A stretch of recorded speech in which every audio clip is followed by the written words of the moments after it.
Eu gostaria de, nesta noite, ser boca de Deus, pelo Espírito Santo de Deus, para você, para sua casa, para sua família, em nome de Jesus.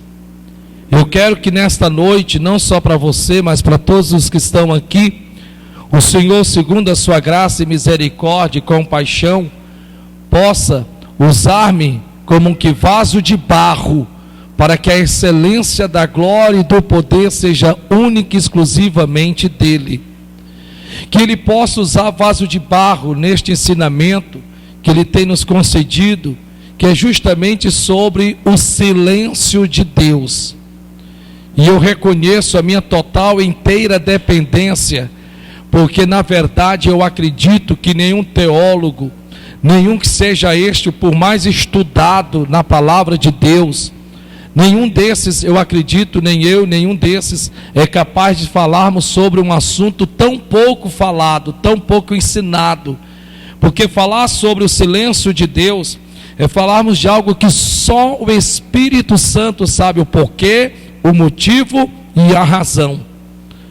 Que nesta noite, em nome de Jesus, o Espírito Santo de Deus possa iluminar os olhos do seu entendimento, que ele possa adentrar áreas da sua vida de forma tão particular, tão íntima, tão pessoal, que você possa sentir do seu mover dentro de você. É preciso para que você possa passar por estas portas, é necessário para que você possa, em nome de Jesus, sair daqui diferente. Você precisa se desarmar, você precisa verdadeiramente se desarmar, você precisa realmente se render ao Espírito Santo de Deus. Mas se render, que eu digo, não só estar de corpo presente como você está nesta noite. Eu lhe digo, em nome do Senhor Jesus, e muito tenho orado a Deus sobre estes ensinamentos, sobre o silêncio de Deus. E eu acredito que são momentos atuais que nós estamos vivendo. Não sei em que área da sua vida, não sei se é na área familiar, conjugal, sentimental, pessoal, financeira, emocional, eu não sei. Mas uma coisa eu sei: Deus não enviaria a sua palavra se não houvesse um propósito, um motivo e uma razão para isto. É o tipo de ensinamento que talvez não vai arrancar de você um glória a Deus. É o tipo do ensinamento que pode ter certeza que as pessoas hoje não querem mais ouvir, elas não querem mais escutar. É o tipo do ensinamento em que qualquer um diria: esse pastor é louco, é doido. Ao invés dele estar aí dizendo que nós vamos ser abençoados, ao invés dele estar aí no altar dizendo que nós vamos termos a partir de hoje portas abertas. Bem, é o tipo do ensinamento que eu acredito em que para mim, para você, para nós, é tão mais importante do que as bênçãos que nós recebemos. Porque nós podemos sim ser abençoados por Ele. Sim, e eu sei que o que ele está falando é com esse propósito, com essa finalidade. Mas eu acredito também que se Deus está falando sobre um homem chamado Jó, é porque ele tem um propósito, tem um motivo e tem uma razão. Que Deus fale com você nesta noite em nome de Jesus. Que Deus fale com você nesta noite em nome de Jesus. Que Deus fale com você nesta noite em nome de Jesus.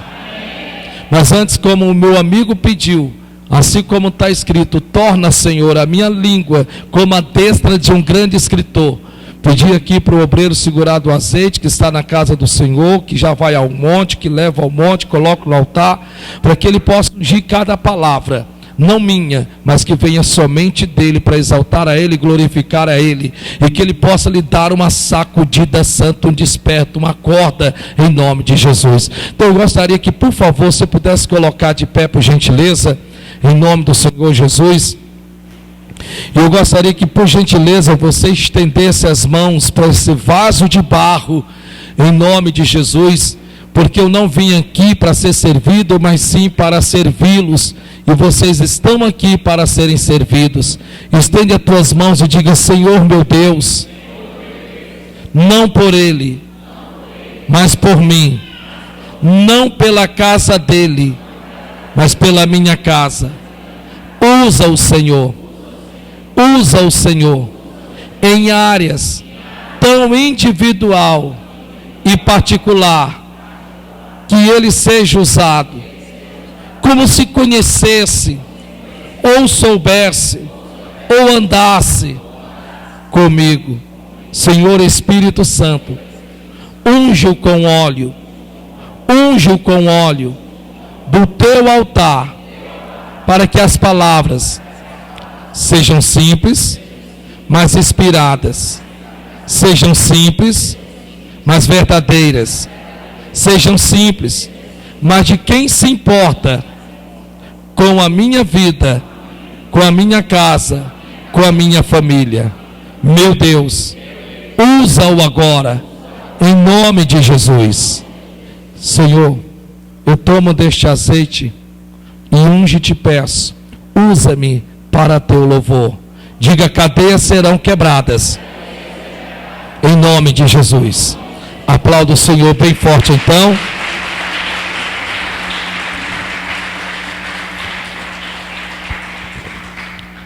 Jó, capítulo de número 30. Livro de Jó, capítulo de número 30. Em nome de Jesus. Vamos então. Jó, capítulo de número 30, versículo de número 20. Diz assim: clamo a ti. Gostaria que você pudesse ler comigo, por gentileza. 1, 2, 3 e já. Clamo a ti. Mais uma vez. 1, 2, 3 e já. Dá para ser melhor? Não dá para ser melhor.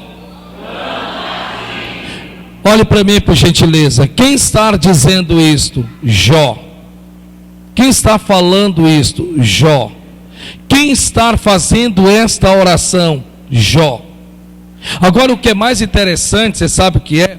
É que se nós lêssemos somente esta parte do versículo, clamo a ti, e parássemos aí, nós iríamos termos o seguinte pensamento: claro, se Jó clamou a Deus, certamente ele lhe respondeu. Mas por quê? Porque nós temos hoje a praticidade da palavra de Deus. Nós sabemos muito bem o que Deus requer e quer para todos nós. Nós temos tudo escrito. Nós temos a faca e o queijo na mão. Só falta a vontade de comer.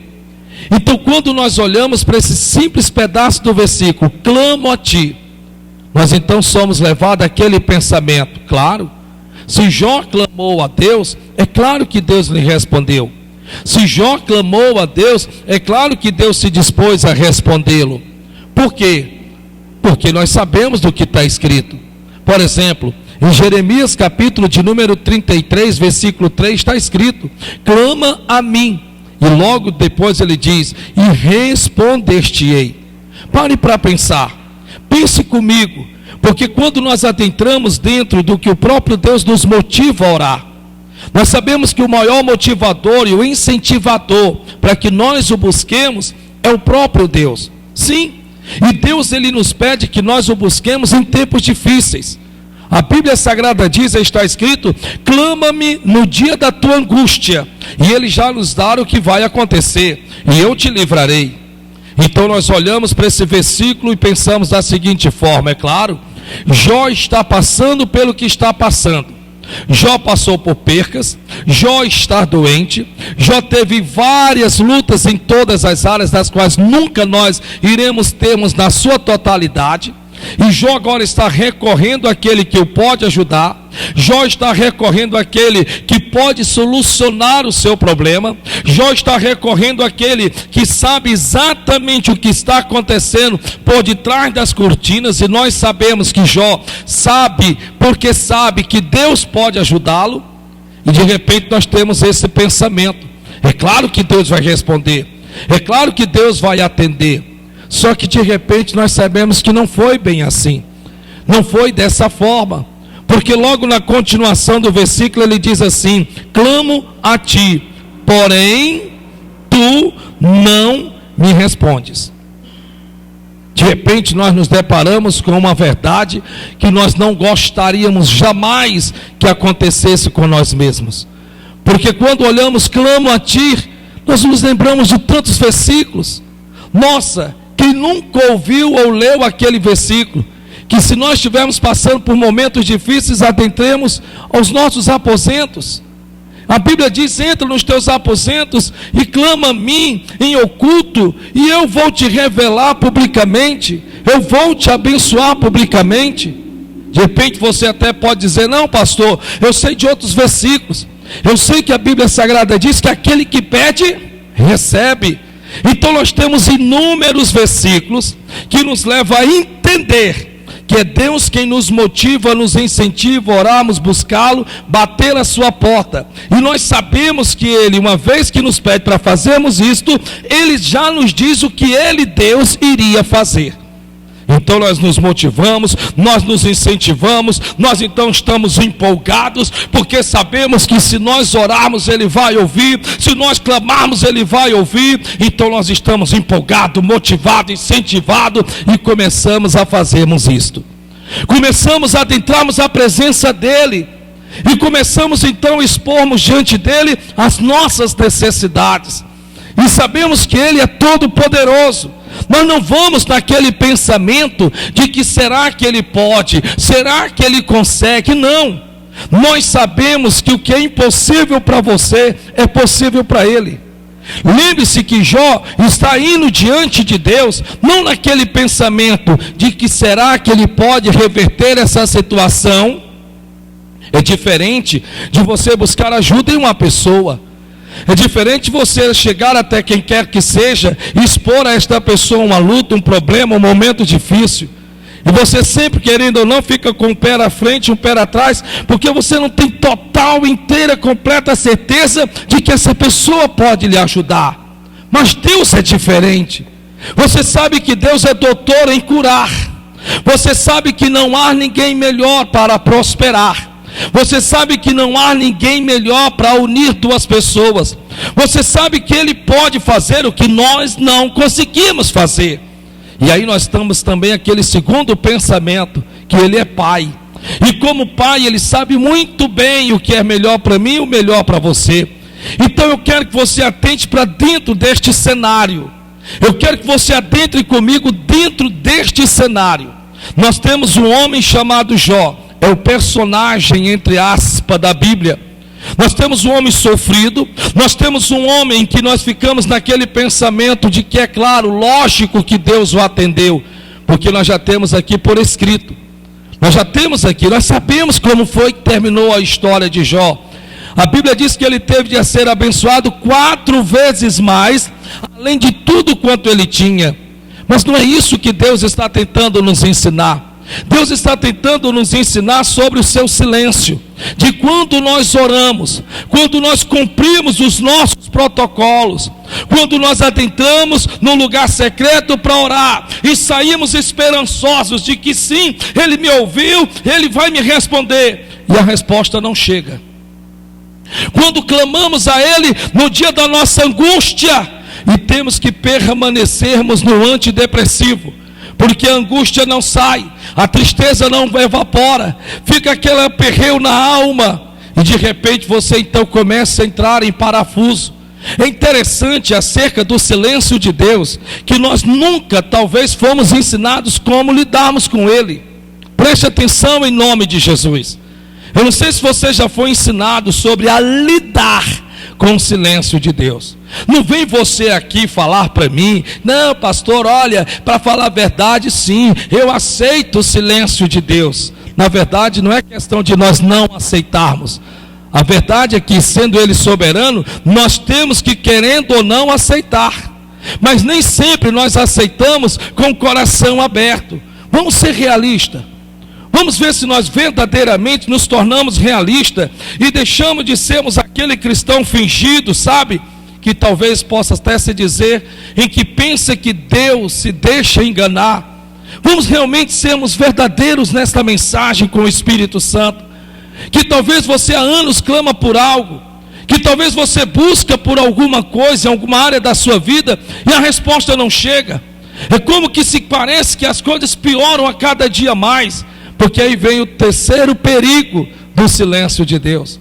O primeiro perigo de Deus é cumprirmos os protocolos, pegarmos os versículos que fala sobre oração, aplicarmos em oração, levarmos diante de Deus, nos esperançarmos na resposta e ela não chegar. Total silêncio. O segundo perigo é que agora, uma vez que não tendo sido respondido, nós começamos a meio que entrarmos em parafuso, porque começa a vir os questionamentos, sabe, as interrogações que só falta nos matar, as interrogações que nos abate, nos entristece, nos desmotiva, porque eu acredito que não há nada mais que alegre o coração de um crente do que uma oração respondida.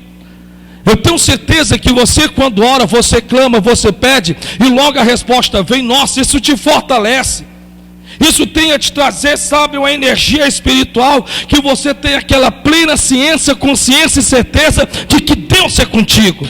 Você até testemunha, você chega para as pessoas, sabe, que outrora era um semblante decaído, você chega e diz: nossa, Deus me atendeu, clamei, pedi, e Deus foi comigo, nossa, glória a Deus. Mas quando não, o grande segundo perigo do silêncio de Deus é que, uma vez não tendo sido respondido, vem as interrogações. Primeiro, será que Deus se importa comigo? Será que Deus se importa? Quando nós adentramos aqui sobre este homem chamado Jó, eu quero que você adentre a história. Nós estamos no 30º capítulo. Meu irmão, eu não sei nem quantos dias ou semanas já tem esse homem aqui de sofrimento. Não tem como, de forma teológica, alguém apontar uma exata data. Não tem como, não existe um teólogo que possa trazer uma data exata. Se resume em meio a 6 a 7 meses de sofrimento. Se uma dor simples, em minutos, já lhe tira a paciência, imagine só, durante 6 a 7 meses de sofrimento, de perca que ele passou. Eu quero que você adentre a este assunto. Eu quero que você permita que o Espírito Santo adentre com você e pegue na sua mão, literalmente, e adentre com você dentro deste silêncio em que Jó está clamando, Jó está suplicando, Jó está indo àquele que pode resolver, Jó está indo àquele que pode solucionar, mas ele não atende, ele não responde. E aí vem as interrogações, né? Será que ele se importa comigo? Será que realmente ele se importa? Porque se ele se importasse, a minha vida não estaria como está. Se ele realmente se importasse comigo, claro que a porta de emprego já teria sido aberta. Se ele se importasse comigo, é claro, lógico que eu já estaria curado. Se ele se importasse e ligasse realmente, é claro que aquele contrato já teria sido assinado, já teria sido fechado. Claro que se ele se importasse comigo, aquele filho do inferno que me persegue, que quer ver o meu mal, Deus já os tinha exterminado da face da terra. Deus não me ouve, que é o grande perigo que muitos adentram dentro do silêncio de Deus. Dentro do silêncio de Deus. Ah, se Deus me ouvisse, com certeza. Ah, mas eu tenho certeza que a minha vida já tinha mudado. É interessante que esses perigos, dentro do silêncio de Deus, todos nós não temos como dizer que não passamos, porque nós passamos. Não tem como você dizer: não, pois pastor, olha, quando eu oro, quando eu clamo, e Deus nem ouve nem responde. Não ouve, quer dizer, quando Deus não responde, eu me alegro, eu fico feliz, eu pulo, eu salto de alegria. Com todo respeito, eu não acredito não. Eu não acredito que você fica feliz quando você ora e você tem o silêncio como resposta. Porque não há como ficar feliz, não há como saltar fogos de alegria, porque nada mais alegra o coração de um cristão do que uma oração respondida. E aí você adentra, né, a este grande segundo perigo, que agora você começa a passar por crises espirituais. Porque agora, espiritualmente falando, começa a vir as interrogações, sem falar dos que são usados como do lado de fora, que agora chega até você sutilmente, delicadamente, para ver se tende a, sabe, experimentar a sua fé, jogar pouco na sua cara, como: e aí, cadê o teu Deus? Onde é que ele está? Que Deus é esse que não te atende? Que Deus é esse que não te responde? E aí as interrogações só faz aumentar. Agora você, dentro deste perigo do silêncio de Deus, você agora não quer mais orar. Orar para quê? Buscar para quê? Se eu oro, se eu clamo, se eu peço, se eu suplico e ninguém me responde. Não vou orar não, vou deixar a minha vida ser levada, pronto e acabou, é isso que eu vou fazer.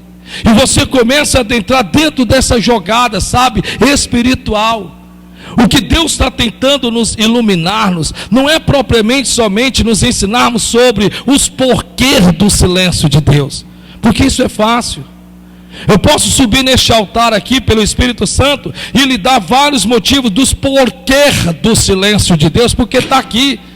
Não é isso que Deus está começando a falar. Deus está falando sobre os perigos que nós passamos quando Deus está em silêncio. Quando Deus está em silêncio. E aí vem a terceira, né? O grande terceiro perigo do silêncio de Deus é que agora, na verdade, sem percebermos, começamos então a nos apostatarmos. Esfriamos por completo. Nos esfriamos por total. Veja que é interessante que parece que Deus não se importa, Deus não liga. E aí, meu irmão, a Bíblia diz aqui: clamo a ti, porém tu não me respondes. Eu quero lhe dizer em nome do Senhor Jesus, que a Bíblia diz que Deus não respondia, não quer dizer que Deus não o ouvia. Preste atenção. Talvez você precise entender uma coisa importante sobre o silêncio de Deus. Nunca duvide de que Deus não esteja lhe ouvindo, porque a Bíblia Sagrada diz que perto está o Senhor daqueles que lhe buscam. Porque a Bíblia Sagrada diz que Ele inclina os seus ouvidos na minha, na sua, na nossa boca, e atento estar a todas as minhas, as tuas, as nossas orações. Veja que a Bíblia diz que Jó não está dizendo que Deus não lhe ouvia. Jó está dizendo que Deus não lhe respondia. Há uma diferença enorme em não ouvir e não responder. Se ele não responde, não quer dizer que ele não esteja ouvindo, e também nem quer dizer que ele não se importe com o que Jó, você está passando. Escute isso em nome de Jesus. O inimigo, o diabo, ele sabe muito bem aproveitar-se dessa minha, da sua, da nossa fragilidade, de que Deus não se importa, de que Deus não dá a mínima, de que Deus está ouvindo, fazendo o ouvido de mercador, Deus não quer escutar. Não é assim, não é verdade. Sabe a oração que você fez esses dias? Eu estou aqui para lhe dizer pelo Espírito Santo: Deus ouviu você. E talvez você diga: não, mas pastor, eu estava no carro, estava dirigindo. Pois é, Deus ouviu você. Eu estava lá, falei com ele, pastor. Pois é, Deus te ouviu. Ouviu você lá dentro do carro. Mas pastor, eu nem curvei os meus joelhos, né? Pois é, mas ele está dizendo: não precisa disso não. Uma vez que você entende no seu coração em que ele te ouviu, também não quer dizer que de imediato ele irá te responder, mas não quer dizer que ele não irá responder você. Coloque isso no seu coração. Dentro do silêncio de Deus, o próprio Deus passa por perigos. Não é somente nós que passamos por perigos. Dentro do silêncio de Deus, Deus também atravessa perigos. Olhe para mim, por favor. Dá para você imaginar o risco que Deus teve de passar, entendo, de ficar em silêncio com um homem que só está querendo sair da situação em que se encontrava? Lembre-se que Deus não podia pegar Jó e manobrá-lo. Lembre-se que temos o livre-arbítrio. Lembre-se que Jó podia sim, claro, podia muito bem decidir: pois está bom então, pois não quero mais saber, não me importo mais, e simplesmente desviar-se, como a sua esposa mesma aconselhou. Ainda retens a tua fidelidade com Deus? Amaldiçoa a Deus e morre. Sim, ele podia ter atentado àquele conselho, porque ele não tinha mais o que se agarrar. Lembre-se que a Bíblia diz, diferente de mim e de você, que ele vai dizer na sua palavra: porque realmente eu não te conhecia de verdade, e só te conhecia por ouvir falar. Nós não, nós o conhecemos de verdade. Nós estamos talvez a um passo à frente, não é nem só um passo à frente, nós estamos a passos à frente deste homem chamado Jó. O que é interessante, você sabe o que é? É que Deus também corre risco dentro do silêncio. O risco que Deus corre são inúmeros. Primeiro, começarmos a murmurar. Porque nós meio que vivemos num tempo imediatista. Me perdoe, mas eu tenho que ser sincero. Nós vivemos num tempo imediatista. Eu sei que o problema dói, eu sei que o problema machuca, eu sei que só sabe o calo do quem calça o sapato. Eu sei disso. Eu sei que se a conta é para ser paga amanhã e a conta está em vermelho hoje, querendo ou não queremos a resposta sim, porque sabemos do que estamos passando. Mas vivemos tempos de imediatismo, de que devemos, pedimos hoje, se possível recebermos ontem. Nós vivemos períodos esses em que o que nos empolga é: Deus vai te abençoar, Deus vai te levantar, Deus vai te erguer, Deus vai te pôr de pé. Então nós damos glória a Deus, nós pulamos, saltamos. Eu não estou aqui pregando sobre derrota. Eu não estou aqui dizendo que Deus, Ele não ouve e nem responde. Não é isto. O que Deus está querendo nos ensinar-nos acerca do seu silêncio é que Deus também passa, e passa não pouco, passa por muito risco, porque nós podemos jogarmos tudo para cima. Sabe de uma coisa? Eu lá vou mais para a igreja coisa nenhuma, rapaz. Sabe de uma coisa? Eu lá vou orar mais por ninguém, rapaz. Quem quiser que ore, quem quiser que lute, pronto, acabou-se. Há tempo que eu estou orando, há tempo que eu estou clamando, há tempo que eu estou pedindo, sem falar que tem um grande risco no silêncio de Deus. Que quando Deus faz silêncio, as coisas não melhoram, elas pioram. E aí é que a nossa mente começa a entrar naquele pensamento de que realmente Deus não está a par do que eu estou passando. Dentro do risco de Deus, Deus agora corre o risco de nós começarmos a jogarmos em Deus a culpa de tudo que está nos sobrevindo. Lembre-se que esta foi as palavras de Satanás: toque em tudo quanto ele tem, até na saúde dele, e tu verás que ele blasfemará de ti na tua cara. Está escrito. Veja que Satanás, ele diz: sabe o que ele vai fazer? Ele vai atribuir a ti todo o sofrimento, ele vai atribuir a ti tudo que está acontecendo. Deus passa por risco, meu irmão.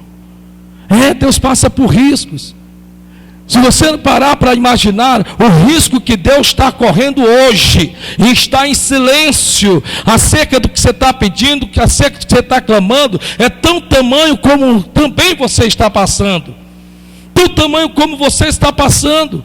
Então Deus está tentando iluminar os olhos do teu entendimento e tentar adentrar o seu coração dentro de você e dizer isto: eu estou em silêncio, estou.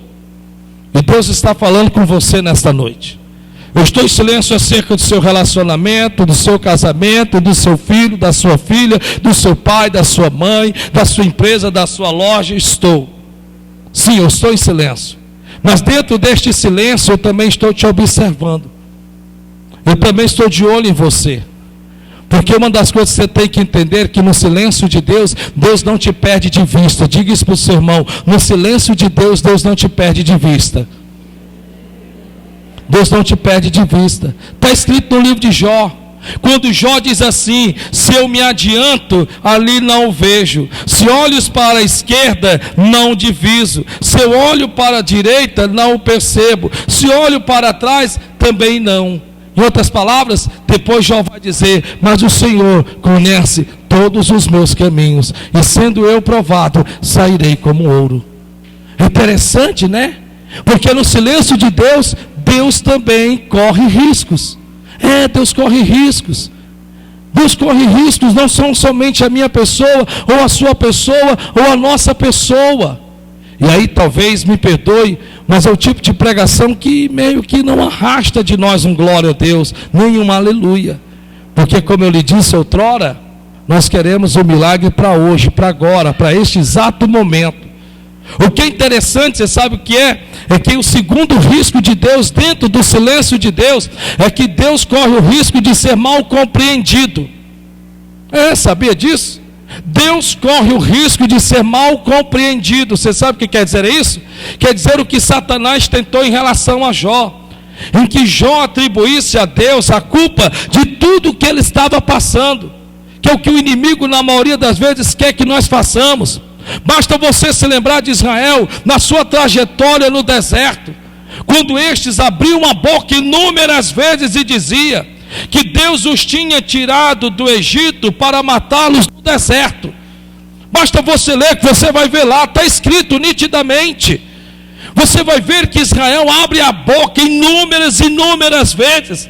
Até o salmista Davi, no livro de Salmos, vai relatar inúmeras vezes sobre a servil do coração de Israel, em atribuir a Deus, dizendo que Deus os tinha tirado do Egito, da casa da servidão, para denegri-lo, matá-lo, destruí-los no deserto, e sepultá-los e enterrá-los. Deus também corre esse risco de ser mal compreendido, de intencionarmos a Deus a culpa dos acontecimentos. Enquanto isso, Deus, total silêncio. Enquanto isso, Deus te observando. Enquanto isso, Deus está vendo o risco que ele está passando, o risco que ele está correndo. Mas aí, sabe o que é interessante? Quem nunca que orou, clamou, pediu ou suplicou, e que talvez esteja fazendo isso agora mesmo, e de repente se veja com Deus em silêncio, de que parece que tem, sabe, um céu de bronze sobre a sua cabeça. Você ora e não sente mais um tremelique para dizer: nossa, Deus está comigo. Sabe, é como Elias, né? Elias, que a Bíblia diz que ele esperava Deus de todas as formas, só não esperava um Deus em silêncio. Está na Bíblia. Elias esperava Deus no trovão, no vendaval, no terremoto. Ele corria: Deus está no terremoto. Não estava. Vi um vento forte: Deus está no vento forte. Também não estava. A única coisa que Elias não esperava era que Deus estivesse no silêncio. Que Deus estivesse no silêncio. É como Jesus, né?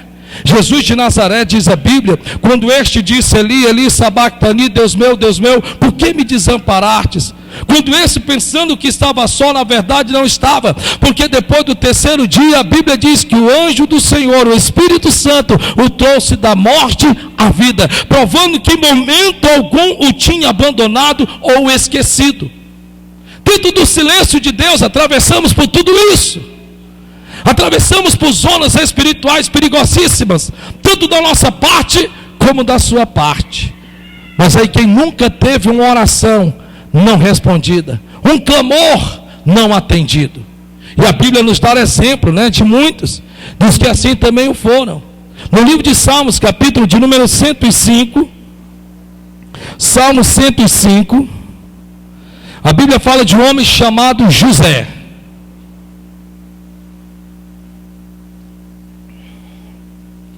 Salmos, capítulo de número 105. Salmo 105, versículo de número 17. Fala de um homem chamado José. Olha o que a Bíblia diz aqui. Mandou perante eles um homem, José, que foi vendido por escravos. Eu vou ler mais uma vez, porque parece que o que eu estou lendo parece que não é verdade, porque jamais dá para se imaginar uma coisa dessa acontecendo. Então vamos ler de novo. Mandou perante eles um homem, José, que foi vendido por escravo. Olhe para mim, por favor, em nome de Jesus. Preste atenção que Deus vai começar a falar com você nesse exato momento. A Bíblia está dizendo sobre um homem chamado José. Onde foi que começou a história deste homem? A história deste homem começou com um sonho. Sonho este que veio da parte de Deus para ele. Não foi ele quem o pediu. Não foi ele que foi no lugar secreto e disse: Deus, o Senhor pode colocar sonhos no meu coração? Não. A Bíblia diz que os sonhos provêm da parte de Deus. Provém da parte de Deus. A Bíblia diz que os sonhos são o Senhor quem coloca no meu, no teu, no nosso coração. Está na Bíblia. E agora de repente ele tem sonhos. Os sonhos o inspiram, os motivam, os incentiva de tal forma que ele está tão esperançoso que ele vai até seus irmãos e o conta. E agora ele está mais feliz porque teve o segundo sonho e ele vai até seus pais e da mesma forma os conta. Só que através desses sonhos nós sabemos o que foi que aconteceu. Ele atraiu a inveja dos seus irmãos, até que então seu pai guardou no seu coração, porque esse tinha experiência em relação a sonhos provindo da parte de Deus.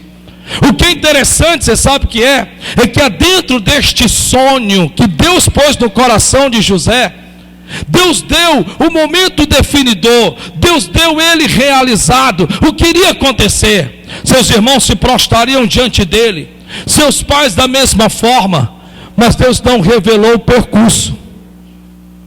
Olhe para cá, por favor, porque você está no percurso para realizar o seu sonho. Diga isso para o seu irmão: você está no percurso para realizar o seu sonho. Deus deu o sonho a José, mas Deus não revelou o percurso. Você precisa entender isto. E o percurso é tão importante como o sonho que está no teu coração para se realizar. E no meio deste percurso, a Bíblia diz que ele foi vendido como escravo. A Bíblia diz que ele teve de servir a ímpios, adoradores de outros deuses. Ele foi condenado injustamente. Ele foi lançado no calabouço. Foi esquecido por tempos e tempos. E você pode ler toda a história de José, em que você vai ver um Deus em pleno silêncio. Procure, eu lhe desafio a procurar um versículo, Deus falando com José, só um. Me dê só metade de um, porque um completo é muita coisa. Me dê só metade da metade de um. Não tem, irmã, não existe. Não há um versículo que Deus diga: José, como falou com Moisés, como falou com Josué, como falou com tantos outros na Bíblia. Deus deu o sonho e se silenciou.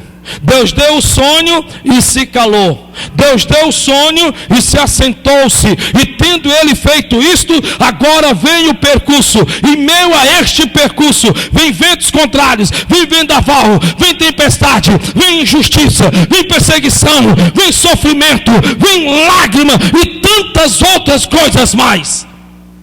É interessante, você sabe o que é?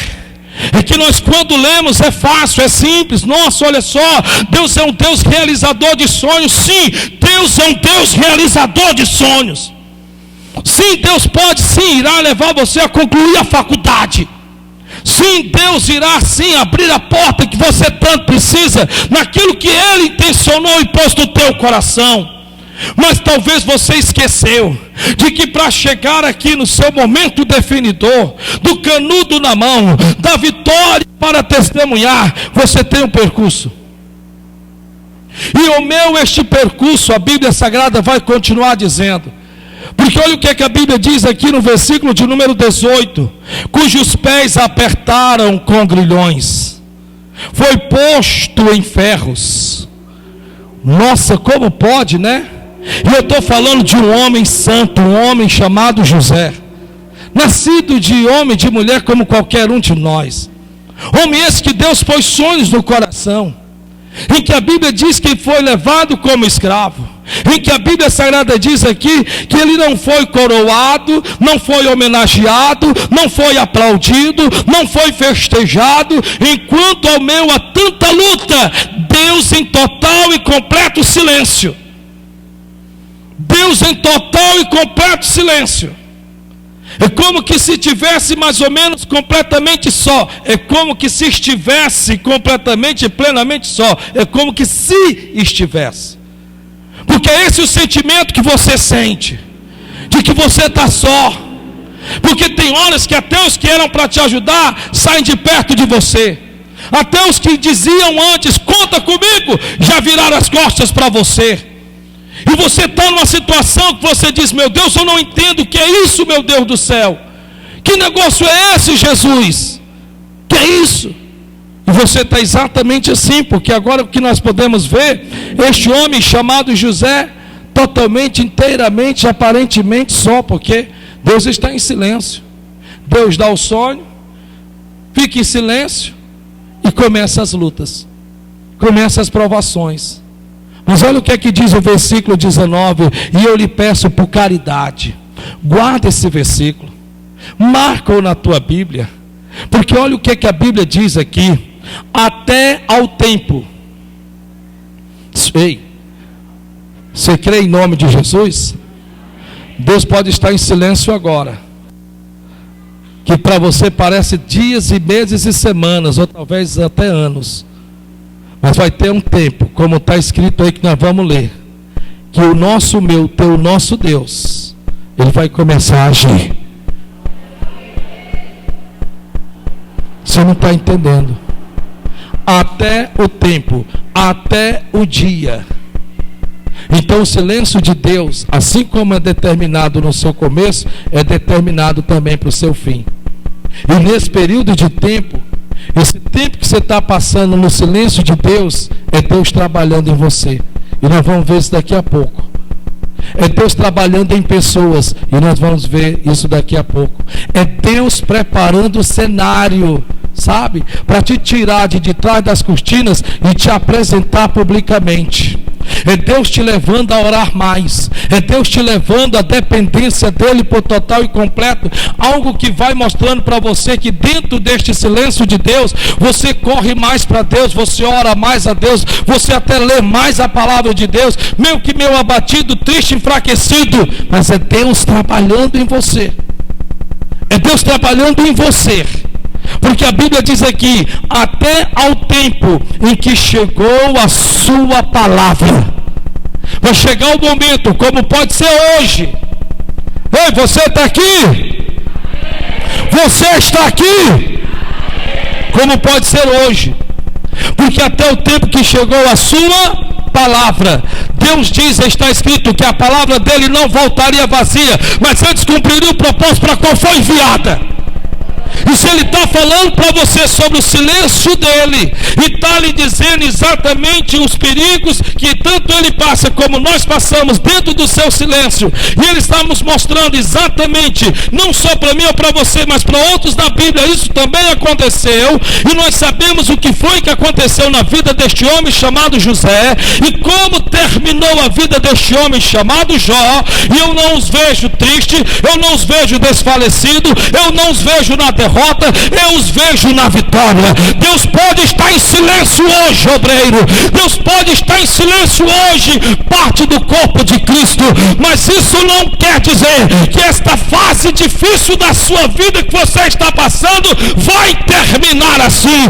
Porque o Senhor, ao seu tempo, vai enviar a sua palavra.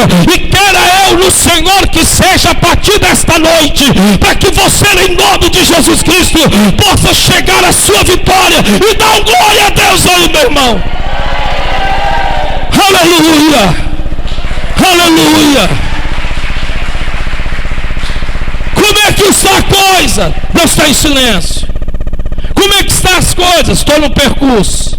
Como é que estão as coisas? Deus está preparando o cenário. Sacode esse irmão que está do teu lado, Deus está preparando o cenário para te abençoar.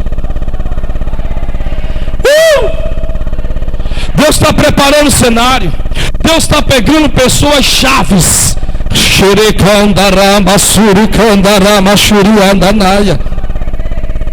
Ah, se eu sou homem de Deus, guarde essa palavra.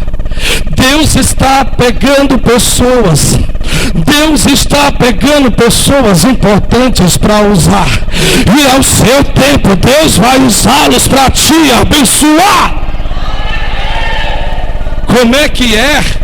Eu não estou na Bíblia? Ai, não estou não? Pois me dê licença de passear um pouco na palavra de Deus. Vamos começar então acerca de um homem, sim, de um homem chamado Abrão, quando este ainda não era pai de ninguém. Ele era um homem de grande estatura, porque a palavra Abrão quer dizer pai de grande estatura. Até que então, diz a Bíblia, que ele andava meio ruim das pernas, até que aconteceu um acontecido, e agora ele vai parar dentro do Egito, e diz a Bíblia que lá dentro do Egito, Deus usa o próprio faraó para abençoá-lo. Em outras palavras, Deus vai usar circunstâncias desfavoráveis, Deus vai utilizar situações desfavoráveis, e quando você menos pensar, guarde essa palavra, assista se for necessário 1 ou 2 ou 3 ou mais vezes, até que isso faça parte da sua alma. Comece a mudar esse seu estado de ânimo, comece a tirar esse ar de tristeza que está pairando no teu semblante, e começar a te dar um vigor dentro da tua alma,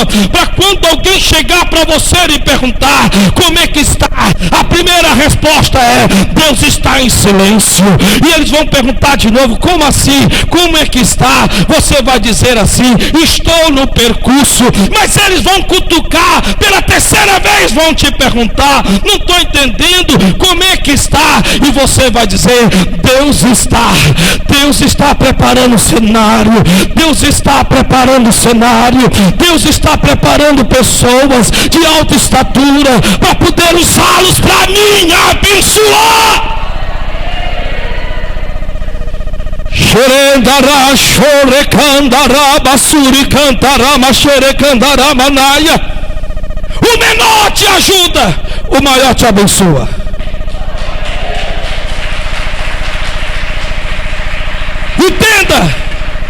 Entenda esse protocolo de Deus.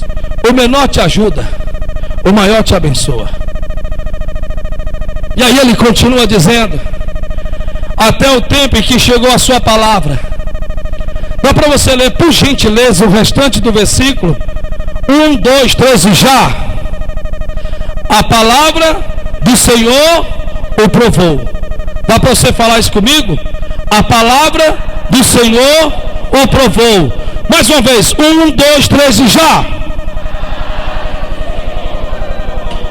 A palavra do Senhor o provou. O silêncio de Deus é uma forma que Deus tem a minha tira a nos provar se permaneceremos, crendo ou não, naquilo que Ele nos prometeu. Ele não disse: aquietai-vos e sabei que eu sou Deus. Por que você está aí passando a noite em claro? Me responde, vai, cadê a sua fé? Cadê? Ele não lhe disse que não vai ficar por isso mesmo. Ele não já disse na sua palavra: ai dos que se levantarem contra um dos meus escolhidos? Ele não disse para você: sabeis vós que a peleja não é vossa, mas é minha? Eu não fico, Deus está falando contigo pelo Espírito Santo, e Deus está lhe dizendo: eu não estou entendendo que você está assim, filho. Eu não estou entendendo que você está assim, filha. Eu não sei porque essa indignação com ar de tristeza. Sim, você pode até ficar indignado, revoltado contra a situação, mas não se deixar levar por ela ao ponto de estar tão abatido como está, tão desencorajado como está, como se eu não tivesse no controle de nada, como se as coisas estivessem acontecendo ao seu tempo, pronto, como se eu não fosse o grande regente do universo, como se eu não tivesse compromisso contigo, eu tivesse me esquecido de você, como se eu não me importasse com a sua dor e com o seu sofrimento. Ei, Deus está falando com você, porque a Bíblia diz: a palavra do Senhor o provou. A palavra do Senhor o provou. Em outras palavras, Deus provou a José, ficando em silêncio em todo aquele período de tempo. E o que é importante é que José, mesmo que Deus em silêncio, não recuou, não retrocedeu em nada. É como, por exemplo, lá em Mateus capítulo 15, vamos lá, Mateus capítulo 15, a Bíblia fala de uma mulher cananeia, e esta mulher saiu em busca de ajuda, só que ela não foi em busca de qualquer ajudante, foi em busca do ajudador de verdade. E aqui em Mateus capítulo 15, versículo de número 21, a Bíblia diz assim, Mateus 15, 21, e partindo Jesus dali, foi para as partes de Sidom, de Tiro e de Sidom, e eis que uma mulher cananeia, que saíra daquelas cercanias, clamou. O que ela fez? Clamou. O que foi que Jó fez? Clamou. Veja que esta mulher, assim como Jó, está com problema. Veja que assim como Jó foi até a Deus, clamando por uma resposta, esta mulher vai até Jesus, clamando também por uma resposta. Clamou. E aí a Bíblia continua dizendo, Senhor, filho de Davi, tem misericórdia de mim, se compadece de mim, do meu sofrimento, do que estou passando. Tem misericórdia de mim, que minha filha está miseravelmente endemoniada. Olhe para cá, por favor. Você é Deus. Sim, vamos lá. Você é Deus. Você é Deus. Eu não sei se você já assistiu o filme A Cabana. recomendo você assistir. Assista, reassista quantas vezes for necessário. Esse filme vai trabalhar em algo dentro de nós que é referente ao que Deus está nos ensinando acerca do silêncio de Deus. E tem uma parte do filme que eu não vou falar nem comentar para te levar a assistir. E você vai lembrar do que o meu amigo Espírito Santo está falando aqui agora. O que é interessante é que você é Deus. Você é Deus agora. Pronto, você é Deus. Todo poderoso. Pode todas as coisas. Se ponha no lugar dele. Eu sou um pai desesperado. E o meu filho está endemoniado em casa. E sabemos que não há quem o ajude, não há quem o tire daquela situação. E eu vou até você que é Deus. E eu começo a clamar e dizer: tem misericórdia de mim, porque o meu filho está endemoniado. O que você, como Deus que pode, no estralar de dedo, ou mesmo com uma só palavra, como foi para o centurião, quando este disse: mestre, não sou digno de que entre nos meus aposentos, mas diz-me uma só palavra. Meu Deus, não dá para imaginar o teor do sofrimento daquela mulher. Eu sei que os pais sofrem com o sofrimento de seus filhos, mas não bate nem na trave semelhante ao sofrimento de uma mãe, porque a mãe é a parte mais sentimental da coisa. O pai não é esse sentimento, essa emoção, é mais a razão. E é interessante que esta mulher vai até a Cristo, vem de um lugar a outro até que o encontra e começa a clamar: Jesus, filho de Davi, tem misericórdia de mim, porque a minha filha está endemoniada. Talvez para a glória de Deus você diga: graças a Deus que isso não é comigo. Sim, eu sei que não é. Mas existem pessoas que estão clamando: Jesus, por favor, olha para o meu filho que se encontra nas drogas. Senhor Jesus, por gentileza, olha para o meu marido que se encontra no vício. Olha, Senhor, eu te peço para o meu casamento que está entre tapas e beijos. Eu não sei qual seria o seu clamor, o seu pedido, a sua súplica, a sua intercessão, o seu rogo a Ele. Eu só quero que você imagine comigo bem: Jó está clamando a Deus, e Deus pode resolver como no estralar de dedo, mas fique em silêncio. E esta mulher está clamando, está pedindo por socorro, está suplicando, está indo a quem realmente de fato pode fazer alguma coisa por ela. E logo nós pensamos, claro que ele vai atendê-lo, porque ela está indo até ele, está pedindo por socorro, por ajuda. Porém a Bíblia Sagrada diz, está escrito, no versículo 23, mas ele não lhe respondeu palavras. Está lá escrito em Jó 30:20, que Jó clamou a Deus, mas Deus não lhe respondeu. Esta mulher cananeia está clamando a Cristo, o próprio Deus em pessoa, e Ele também não lhe responde nada. Total silêncio. Total silêncio. Não diz nada com nada, calado na dele, sossegado. E o que é interessante, continua a sua caminhada, sabe? Como que dando a entender que não se importa, não liga, não dou a mínima, não estou nem aí. E aí, continuação do versículo diz assim: mas ele não lhe respondeu palavra. E os seus discípulos, chegando ao pé dele, rogaram-lhe dizendo: despede-a, que vem gritando atrás de nós. Meu Deus, como pode ter pessoas insensíveis ao ponto? Ei, olhe para cá. Se a coisa já está difícil, o caldo vai engrossar. Você já enfrenta uma crise espiritual, você enfrenta uma crise emocional espiritual. A sua fé está sendo provada. Deus não está como que não lhe dando ouvido, porque a resposta não chega. E além disso, agora vem pessoas que irão fazer de tudo para lhe barrar, irão fazer de tudo para tentar de alguma forma parar você, inibir você. Como pode haver pessoas tão insensíveis? Pessoas que não se importam, pessoas que não ligam com o sofrimento de outras pessoas, que só lidam para o seu próprio umbigo, que só se preocupam se Deus está ou não lhes atendendo e lhes ajudando.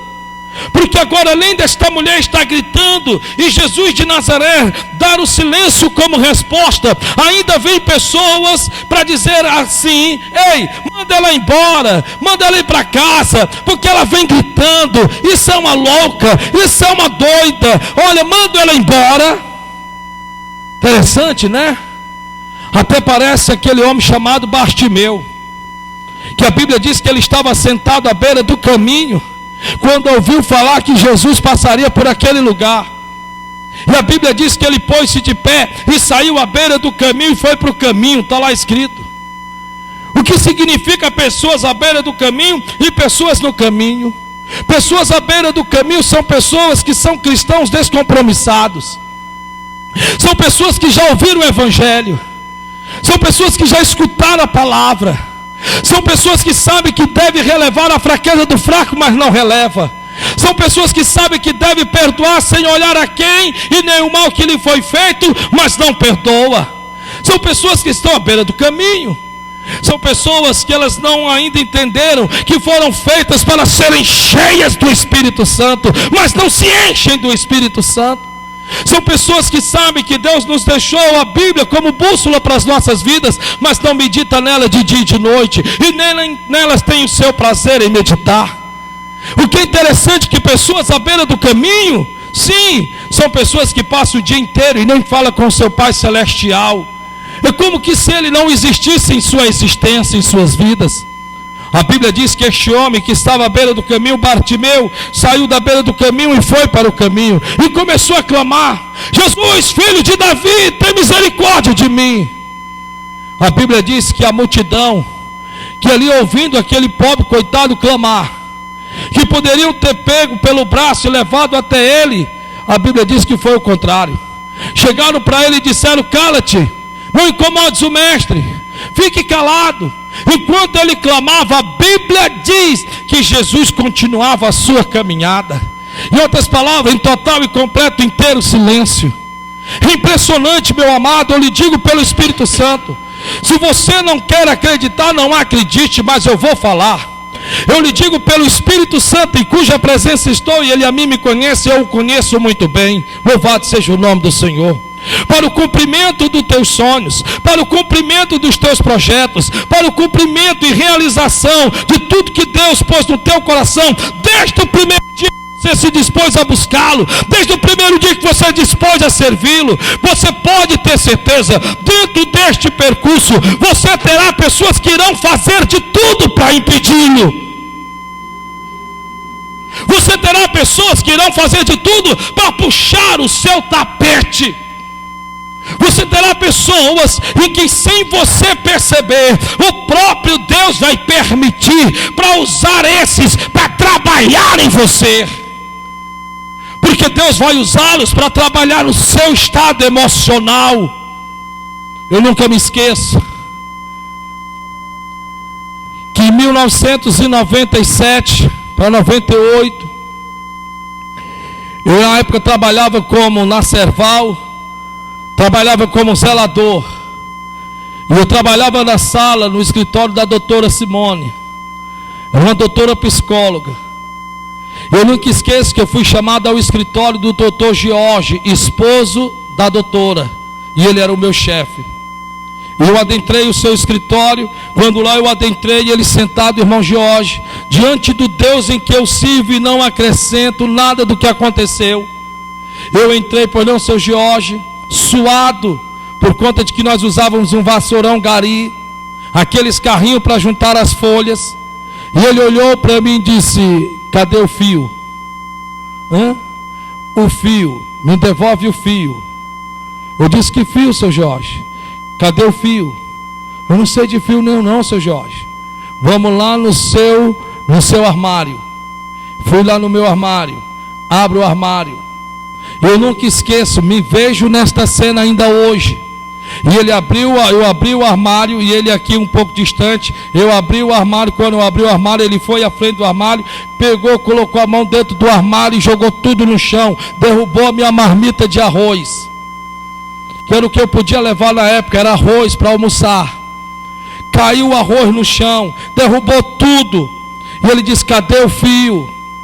E eu disse para ele: seu Jorge, eu não sei de fio nenhum não, seu Jorge. Eu não sei de fio nenhum não, seu Jorge. O Haroldo, vem cá, Haroldo. O Haroldo era o meu subchefe.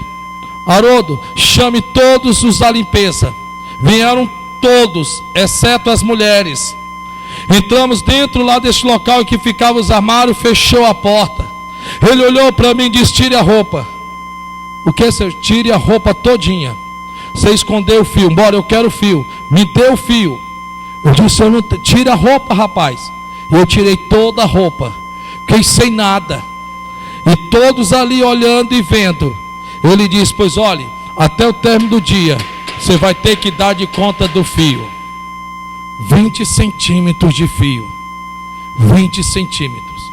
Saí dali, continuei a limpeza, fui limpar, tudo bem. Quando foi com mais ou menos umas 3, 4 horas depois, fiquei eu sabendo que a doutora Simone tinha ido lá no escritório do seu Jorge e tinha chegado para ele e tinha falado para ele que o fio ela tinha levado para o setor de manutenção, para o Saniel, fazer desses 20 centímetros de fio uma extensãozinha pequena, porque era para dar complemento à ligação do seu computador. O Jorge nunca me chamou para pedir desculpa. O Jorge nunca chamou para dizer: rapaz, me perdoe pelo que eu fiz com você. Ele nunca me chamou. Passaram-se alguns anos. Depois de alguns meses, um pouco mais de um ano, eu fui chamado à sala dele mais uma vez. Quando eu adentrei a sala do Jorge, eu disse: pois não, seu Jorge. Ele disse: rapaz, escute que Deus está falando com você. Rapaz, Onassis, eu quero que você vá lá no setor de quimioterápicos. Eu disse: sim, senhor, o que é para fazer lá? Não, calma, você está indo lá para assumir um lugar lá no quimioterápicos. A partir de hoje você vai ser desligado da Serval e você vai fazer parte do laboratório. Aprenda tudo que tiver de aprender lá dentro para crescer. Porque para ter passado pelo que passou, para você ter enfrentado o que você enfrentou, você não mudou comigo, você não fechou a cara, você nada fez contra mim. Pelo contrário, você continuou me servindo do mesmo jeito. Isso me mostrou que você tem capacidade para estar naquele setor, porque lá tem uma doutora, e essa doutora é chamada Socorro. É uma doutora difícil de se lidar, e se você conseguiu lidar com o que eu te fiz, com certeza você vai saber lidar com ela. Eu estou lhe dizendo aqui em nome do Senhor Jesus de Nazaré. Talvez hoje você está passando por momentos difíceis, pessoas desleais, pessoas que na verdade você percebe que estão usando meio que termos, sabe, em que te maltrata, te judeia. No teu coração você está fulminando de raiva. Como pode eu ser tão injustiçado? Eu sou o que mais faço aqui, sou eu que mais me dou neste lugar, sou eu que arregaço a minha manga, não recebo reconhecimento, não estou recebendo aplauso, nem uma batidinha nas costas eu estou recebendo. Deus está lhe dizendo nesta noite: ei, baixa esta tua cabeça, cala essa tua boca, porque eu estou usando pessoas difíceis para te preparar, para você ir a degraus muito maior do que você está hoje.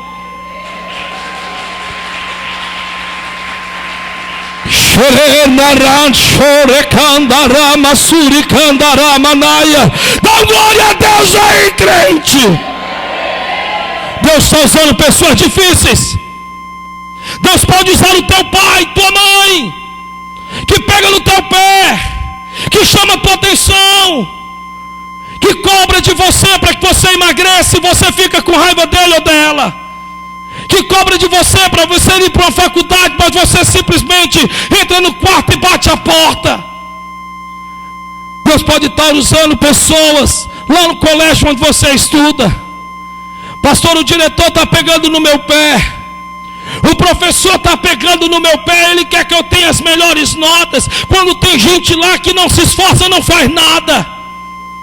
Talvez você está passando por um processo semelhante a esse em alguma área da sua vida. A questão é como você reage a uma repreensão. José nunca ia se tornar governador no Egito se não tivesse passado pelo que passou, se não tivesse aprendido a lidar com pessoas difíceis como ele aprendeu a lidar. Por que eu estou lhe dizendo isto? Porque a Bíblia Sagrada diz, versículo 23, mas ele não lhe respondeu palavra.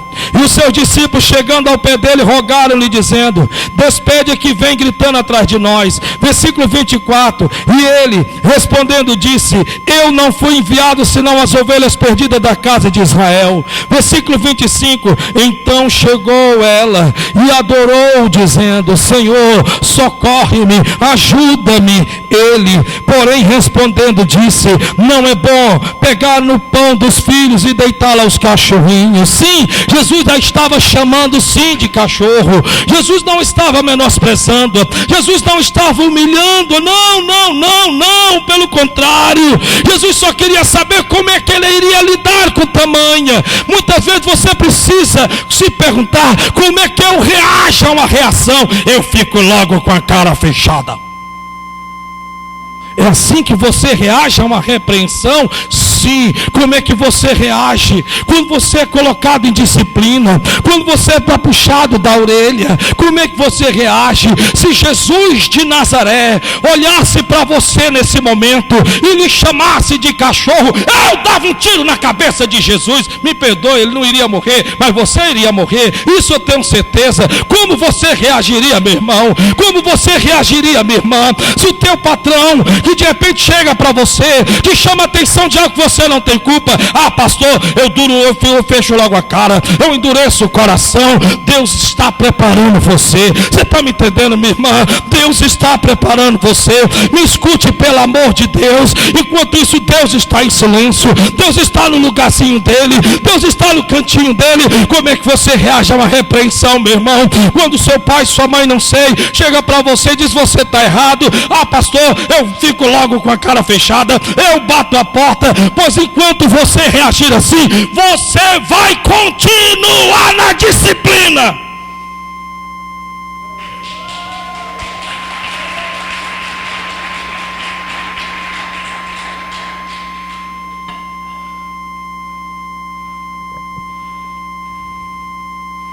Como você reage? Porque a Bíblia Sagrada diz: então respondeu, versículo 27, ela diz: sim, Senhor, mas também os cachorrinhos comem das migalhas que caem da mesa dos seus senhores. Deus, ele estava trabalhando no ego dessa mulher, como eu acredito que pode trabalhar no meu e no seu. Muitas vezes é importante entendermos que o silêncio de Deus é Deus trabalhando primeiramente em nós, para depois começar a trabalhar através de nós. Deus está trabalhando no ego dessa mulher, talvez na sua vaidade. Não tenho aqui 100% de certeza, mas podiam levantar vários porquê. Talvez Deus precise trabalhar na sua vaidade. Não que Deus não seja a favor de você andar bem vestido, bonito, ou lindo, ou linda. Mas muitas vezes Deus vai trabalhar nessa área da sua vida. Deus vai querer quebrar o barro para poder transformar em um novo vaso. E aí a Bíblia diz, versículo de número 28. Então respondeu Jesus e disse-lhe: ó mulher, grande é a tua fé. Você quer ter uma fé do tamanho dessa mulher? Sim ou não? Sim ou não? Então, em nome do Senhor Jesus, aprenda a reagir positivamente ao silêncio de Deus. Deus não está lhe respondendo hoje, que Ele está te preparando para a resposta amanhã. Eu vou repetir. Deus não está te respondendo agora. Sabe por quê? Porque é como Jó. Deus não respondeu porque Deus queria 4 vezes dar muito mais além de tudo aquilo quanto Ele tinha. Deus está contigo. Deus está com você. Você não está me escutando, você não está aqui hoje. Deus está contigo. Deus está com você. Feche os teus olhos. Fala com Deus aí agora.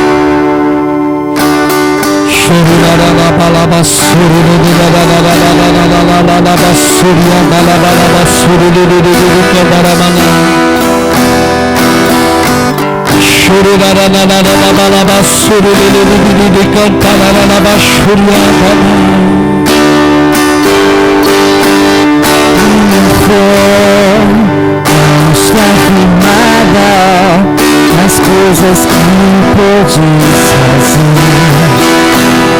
Eu aprendi a te adorar.